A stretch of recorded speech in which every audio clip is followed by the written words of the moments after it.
महाराजा रणजीत सिंह और शेर-ए-पंजाब।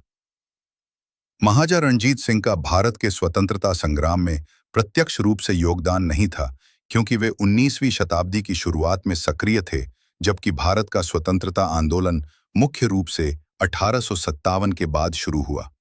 लेकिन उनके शासन, विचारधारा और कार्यों ने स्वतंत्रता संग्राम में अप्रत्यक्ष रूप से महत्वपूर्ण भूमिका निभाई। नीचे हिंदी में उनके योगदान को समझाया गया है। महाराजा रणजीत सिंह का भारत के स्वतंत्रता संग्राम में योगदान। हिंदी में। 1. स्वतंत्र सिख साम्राज्य की स्थापना। महाराजा रणजीत सिंह ने 1799 में लाहौर पर अधिकार कर एक शक्तिशाली और स्वतंत्र सिख साम्राज्य की स्थापना की थी।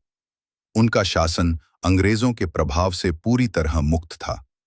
जब लगभग पूरा भारत ईस्ट इंडिया कंपनी के अधीन जा चुका था, तब पंजाब स्वतंत्र था।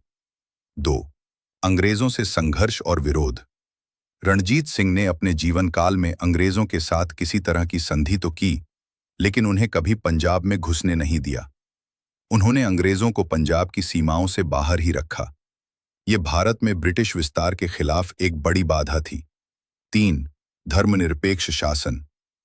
उनका शासन धार्मिक सहिष्णुता पर आधारित था। हिंदू, मुस्लिम और सिखों को बराबरी का दर्जा मिला था। ये भारतीय एकता और सांप्रदायिक सौहार्द का प्रतीक बना, जो बाद के स्वतंत्रता आंदोलन में महत्वपूर्ण विचार बना। 4. सैन्य शक्ति और संगठन। रणजीत सिंह ने एक मजबूत और आधुनिक सेना बनाई थी। यूरोपीय शैली की सेना, तोपखाने और घुड़सवार सेना ने उनके राज्य को मजबूत बनाया। बाद में 1857 की क्रांति में और आगे के आंदोलनों में सैनिक संगठन की प्रेरणा इसी से मिली। 5. प्रेरणा के स्रोत।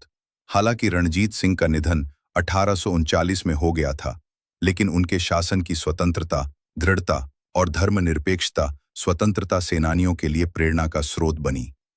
भगत सिंह जैसे क्रांतिकारी भी रणजीत सिंह को आदर्श मानते थे। निष्कर्ष। महाराजा रणजीत सिंह ने भारत के स्वतंत्रता संग्राम की नींव को सशक्त बनाने में अहम भूमिका निभाई। भले ही वे उस कालखंड में जीवित नहीं थे जब स्वतंत्रता आंदोलन चरम पर था। उनका स्वतंत्र राज्य, अंग्रेजों का विरोध और धर्मनिरपेक्ष विचार आज भी भारतीय इतिहास में गौरव का